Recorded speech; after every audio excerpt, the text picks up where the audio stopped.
Well, many of you have been waiting, probably, right by your computers. Oh, yeah, take it out. Come on,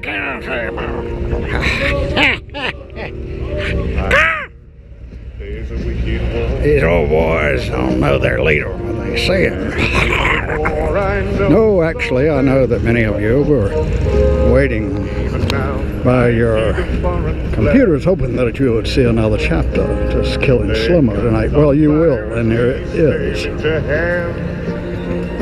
What happened? Well, there was Hilly stranded. The truck was going down the road at 30 miles an hour, perhaps 32, wobbling, and the wheel came off, and then the damn rim comes off, and the whole thing goes into the gutter. And there's Hillary in the damn gutter next to the freeway, and the damn iron lung had fallen over sideways, and she was inside of it trying to get out, but she couldn't because she wasn't very strong at that particular moment. Anyway, luckily, a man pulling a boat came down the freeway.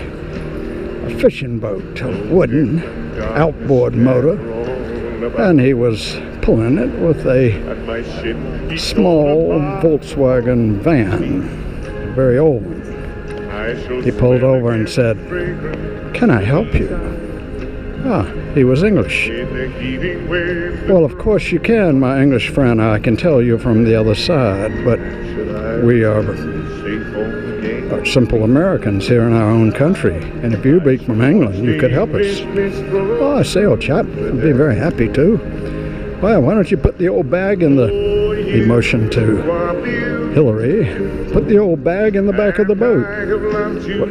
"Well, and I'll take her down the road for you." "Well, we would have to put the iron lung in the back of the boat because she has to be in the iron lung." "Oh, I don't know if it can hold it. Actually, the iron lung is almost larger than my boat." "Well, if we can get it in there, would you be much obliged if Hillary rides in the iron lung inside your boat, pulled by your van, by your little van?" It's a Volkswagen, I see. One of those German vehicles. "Well, yes, of course. We would be very happy to take you up on your offer of generosity," Modesto said. And they began to pull at the iron lung to try to straighten it up, to lift it. But of course they were too weak. Luckily, coming down the road was a crane. And the man was early for work, so he didn't mind pulling over. He said, "I'll be very happy to load that thing up for you and put it in the back of the boat.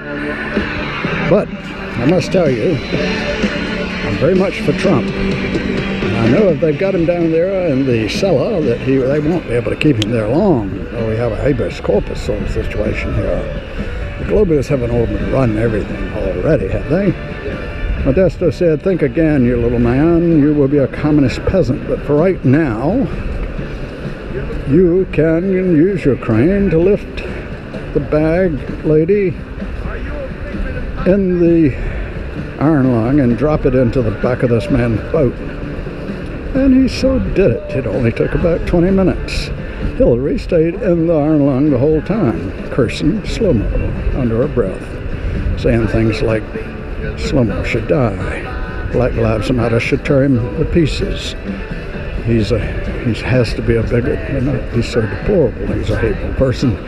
And we must kill him as soon as possible." She was mumbling all these things. Of course, Slomo was having his third round-trip skate of the day right at that very moment, taking into consideration the small delay put forth in relativity.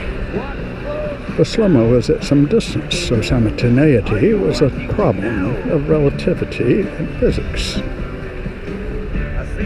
Well, anyway, there she went, down the freeway, in the iron lung, which was on its side, situated in the back of an old wooden fishing boat, outboard motor at the back, no cabin. It did have some fishing poles and things like that coming out of it.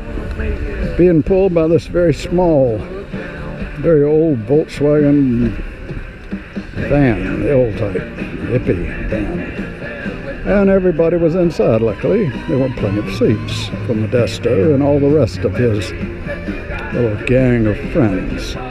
Obama had disappeared into the woodwork. He had run off into the forest and probably had been taken up by a gang of sexual perverts by now, depending on what part of Indiana he was passing through at the time he actually lost his bearings. Well, that's the last of it. We'll come back later.